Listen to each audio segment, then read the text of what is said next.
Baik, Assalamualaikum warahmatullahi wabarakatuh. Pada pertemuan hari ini kita akan membahas tentang menganalisis hasil tes. Kalau pada minggu lalu kita sudah membuat atau mempelajari mendiskusikan tentang tes ya, bagaimana cara membuat tes. Nah, bagaimana setelah membuat tes, kemudian tes tersebut digunakan kepada siswa. Nah, secara teoritis siswa dalam satu kelas itu merupakan populasi yang heterogen. Apabila diberikan tes, seharusnya hasilnya itu akan membentuk kurva normal. Ya, jadi 25% siswa itu nanti hasilnya jelek, 50% itu sedang, dan 25%-nya itu hasilnya baik. Ya, atau sangat tinggi. Maka keadaan ini soalnya baik-baik saja ya, soalnya bagus. Tetapi kalau misalnya hampir seluruh siswa memperoleh skor jelek ya, berarti bahwa tes yang disusun mungkin terlalu sukar. Tapi sebaliknya, jika seluruh siswa memperoleh skor baik, dapat diartikan bahwa tesnya terlalu mudah. Nah, dengan demikian apabila kita memperoleh keterangan tentang hasil tes, akan membantu kita sebagai guru ataupun calon guru dalam mengadakan penilaian secara objektif terhadap tes yang kita susun. Ini ada dua cara untuk menilai hasil tes. Yang pertama yaitu menilai tes yang dibuat sendiri. Yang pertama adalah meneliti secara jujur soal-soal yang sudah disusun. Ya, kadang-kadang dapat diperoleh jawaban tentang ketidakjelasan perintah, bahasanya, taraf kesukaran, dan yang lain-lain. Nah, ini ada pertanyaan-pertanyaan ini yang dapat saudara tanyakan setelah saudara menilai tes. Apakah banyaknya soal untuk tiap topik seimbang, dan yang lain-lain.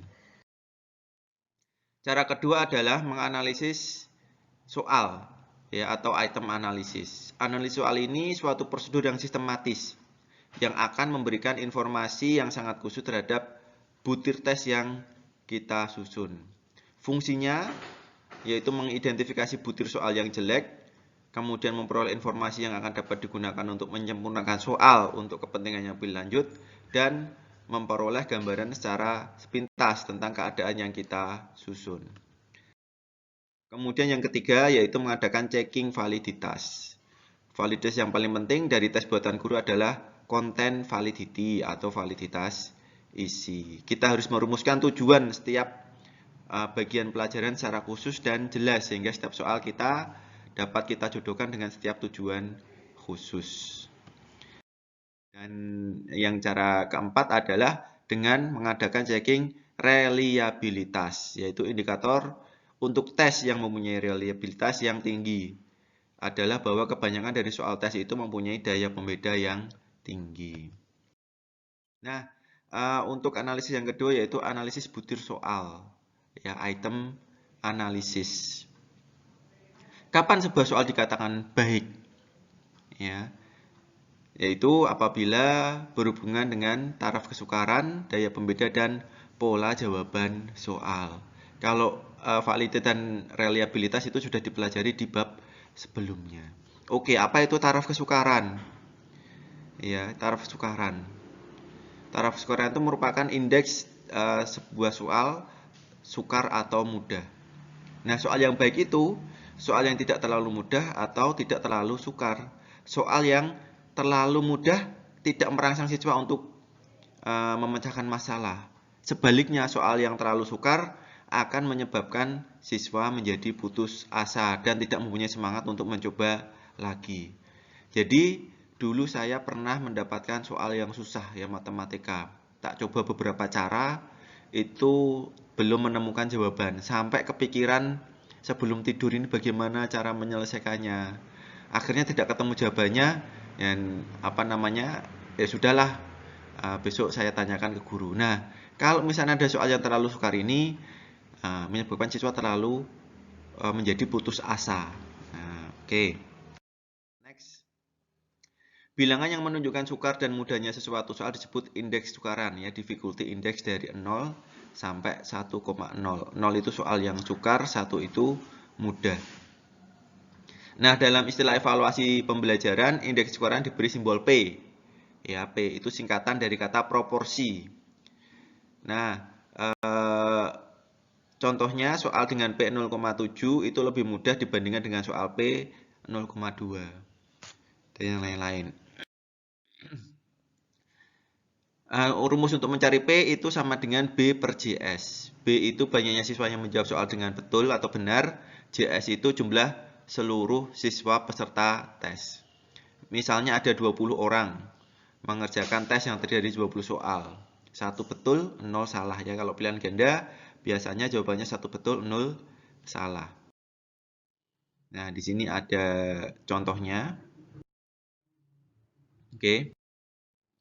Misalnya jumlah siswa peserta tes dalam suatu kelas ada 40 orang. Dari 40 orang tersebut, 12 orang mengerjakan soal nomor 1 dengan benar, dengan betul ya, ini misalnya. Maka indeks kesukarannya adalah P sama dengan B per JS. Jumlah siswa yang menjawab betul adalah 12, jumlah semua siswa 40, sehingga taraf kesukarannya 0,30. Nah, artinya apa 0,30? Nah, ini apakah soalnya mudah, sedang, atau sukar? Nah, nanti dianalisis. Kemudian dari tabel yang tadi disajikan, ada contohnya, misalkan soal nomor 1 mempunyai taraf kesukaran 10 dibagi 20 ya, sama dengan 0,5. Jadi 0,5 ini berarti soal yang sedang, karena dari 20 siswa, 10 siswanya menjawab dengan benar, dan yang lain-lain. Nanti bisa dianalisis setiap soal.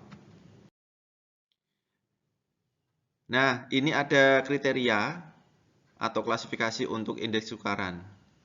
Soal dengan P 0,00 sampai 0,3 itu soal sukar. 0,3 sampai 0,7 soal sedang. 0,7 sampai 1,0 adalah soal mudah. Kemudian yang kedua adalah daya pembeda. Daya pembeda soal itu kemampuan soal untuk membedakan antara siswa yang pandai atau berkemampuan tinggi dengan siswa yang kurang pandai, ya, berkemampuan rendah. Angka yang menunjukkan besarnya daya pembeda disebut indeks diskriminasi, disingkat dengan D. Nah, di sini berbeda dengan tingkat kesukaran. Indeks diskriminasi itu mempunyai range min 1 sampai 1. Ya, min 1 itu berarti daya pembedanya negatif, 0 itu rendah, 1 daya pembedanya tinggi. Artinya apa?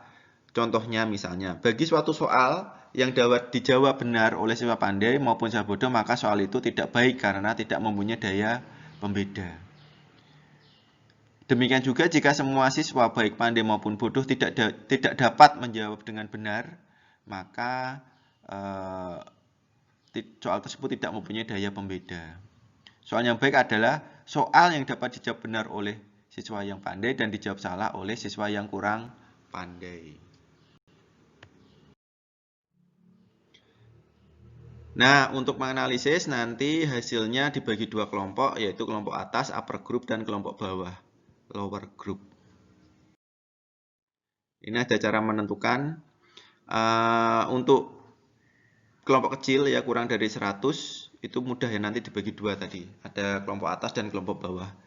Kalau untuk 100 orang ke atas nanti caranya beda. Oke, yang sekarang kita bahas untuk kelompok kecil yang kurang dari 100. Jadi 50% nanti kita bagi dalam kelompok atas dan 50% menjadi kelompok bawah.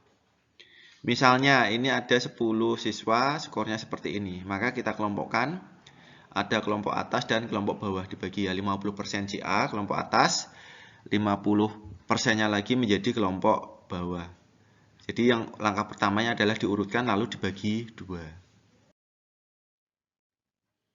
Nah, untuk kelompok besar ini 27% kelompok atas dan 27% kelompok bawah. Nah, ini seperti ini contohnya. Jadi yang 27% kelompok atas, 27% kelompok bawah. Untuk mencari D, rumusnya adalah BA per JA dikurangi BB per JB, ya, sama dengan PA dikurangi PB. JA tadi apa? Banyaknya peserta kelompok atas, JB banyak siswa kelompok bawah, BA banyak peserta kelompok atas yang menjawab soal itu dengan benar, BB banyak kelompok bawah yang menjawab soal dengan benar. PA itu proporsi peserta kelompok atas, ya, dan BB peserta kelompok bawah, proporsi peserta kelompok bawah. Contohnya, misalkan ada 10 butir soal dikerjakan oleh 20 orang siswa. Nah, ini ada contohnya seperti ini.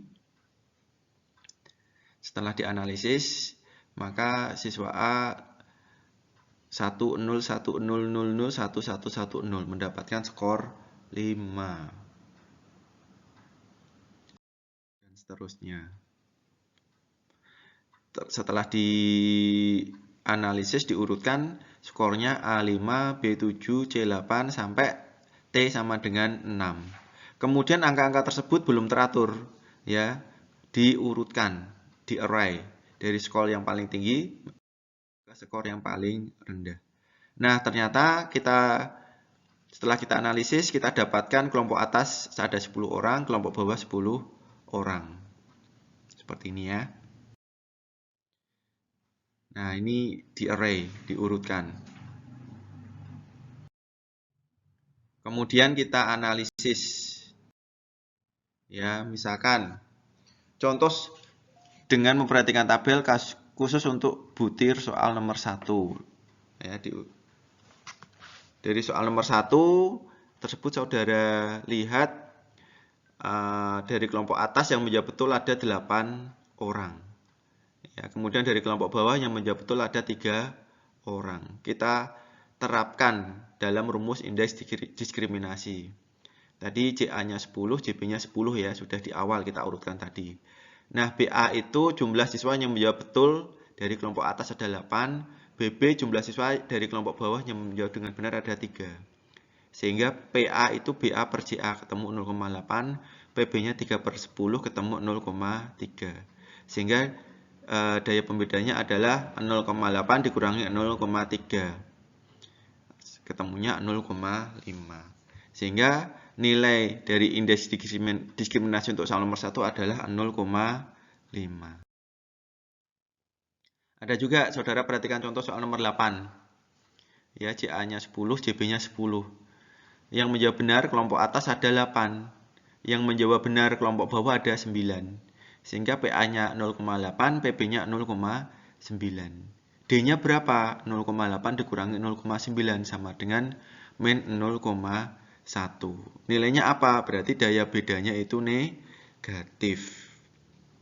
Nah, ini termasuk soal yang jelek karena lebih banyak dijawab benar oleh kelompok bawah dibandingkan dengan jawaban benar dari kelompok atas. Ini berarti indikator bahwa soalnya kurang baik. Mungkin siswa dalam menjawabnya itu dengan menebak atau guessing. Ya. Nah, ini ada klasifikasi atau kriteria dari pembeda. Nah, butir yang baik itu butir soal yang mempunyai indeks diskriminant 0,4 sampai 0,7. Ya, ini perhatikan yang di merah.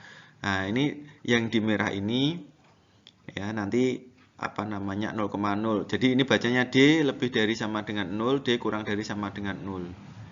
Nah, nanti dalam membuat kriteria harus hati-hati, terutama meletakkan tanda sama dengannya. Ini masih kurang benar ini ya.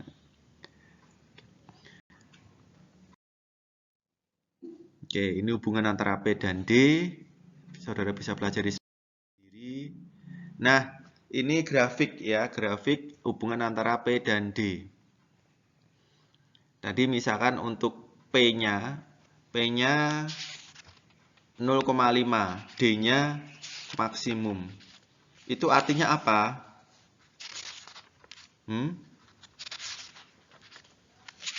Artinya adalah dari grafik ini terlihat bahwa soal-soal dengan nilai P 0,5 memungkinkan untuk mendapatkan daya pembeda yang paling tinggi. Ya. Jadi untuk P 0,8 sampai 0,2 daya pembedanya mungkin sedang, dan untuk P1 maupun 0 itu daya pembedanya rendah. Nah, ini cara membaca hubungan antara indeks kesukaran dengan indeks diskriminasi. Oke, ini tadi sudah ya. Kemudian yang C dengan melihat pola jawaban soal. Jadi A tadi indeks tukaran, yang B-nya adalah daya pembeda, C-nya adalah pola jawaban soal. Nah, pola jawaban ini adalah distribusi testi dalam hal menentukan pola jawaban pada soal bentuk pilihan ganda. Dalam istilah evaluasi disebut OMIT atau disingkat O.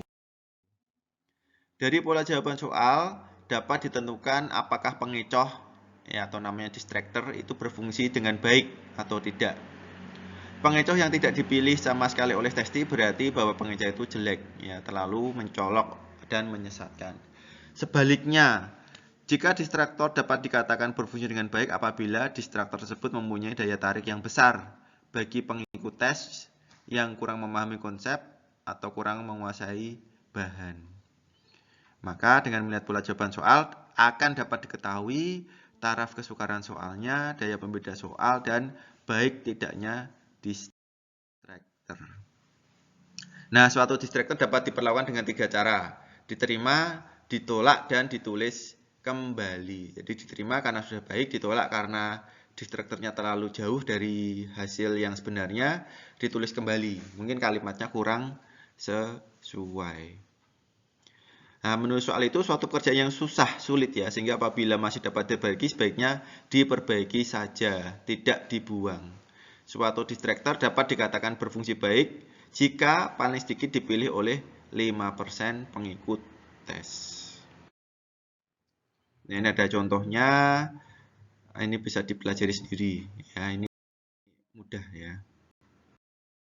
Oke, terima kasih, demikian penjelasan dari saya, semoga paham dan bermanfaat. Saya akhiri, Assalamualaikum warahmatullahi wabarakatuh.